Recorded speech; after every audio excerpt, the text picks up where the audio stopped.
In this video, I want to show you how you build your own unique remote controlled Ferrari Sharknose, such like this.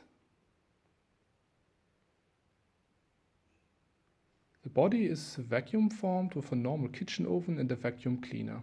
To get an authentic look, I built also a dedicated chassis for the car, just like the early 1960 Formula One cars. They were pretty small and narrow. So I'm using some Tamiya F102 parts and a carbon plate for the chassis. I know it's a very simple construction, but I think it will do its job.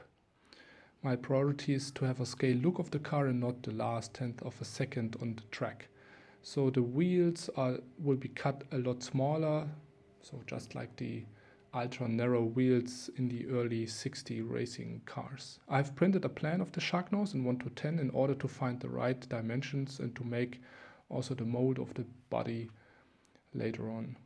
To make the wheels and the tires in particular, I'm using a rubber foam plate and a hole saw, just like you can see here, and they will be then just glued on the wheels just like any other foam tire, and then sanded a little bit, and they are ready then to go. Now this is the chassis, so it's almost ready. The RC components are still missing, but the dimensions are pretty close to the original car. So now it's time to make the mold for the body.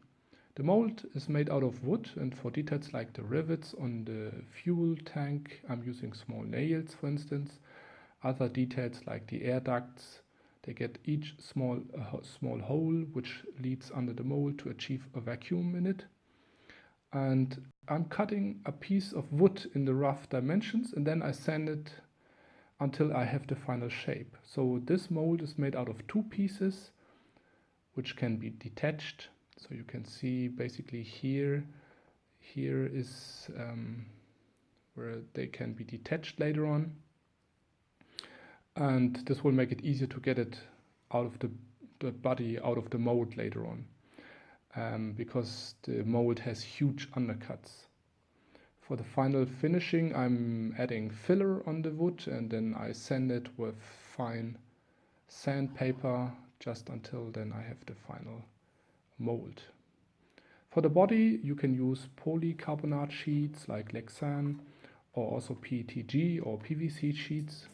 For beginners, I would recommend to start with PETG because it's the easiest to work with, even though it's not as durable like polycarbonate, which is basically Lexan. So I'm using here a 1mm PETG sheet, which is fixed in a frame and can be then used for the vacuum forming. The sheet then needs to be heated up until it gets soft and flexible to form it. So PETG, for instance, needs to be put into an oven at approximately 370 degrees Fahrenheit, which is 190 degrees Celsius, for about 30 to 60 seconds. And then you need to put it quickly on the mold on your vacuum box with the vacuum cleaner already running. And if some parts are not perfectly formed, you can help a little by using a heat gun. And now you can see the body is basically finished. So now we just need to get it out of the mold. And that's why I made the mold out of two pieces. So you can detach them here by unscrewing. And then you can take out one part first and then the second part after that. And now we can see, so the mold is out of the body.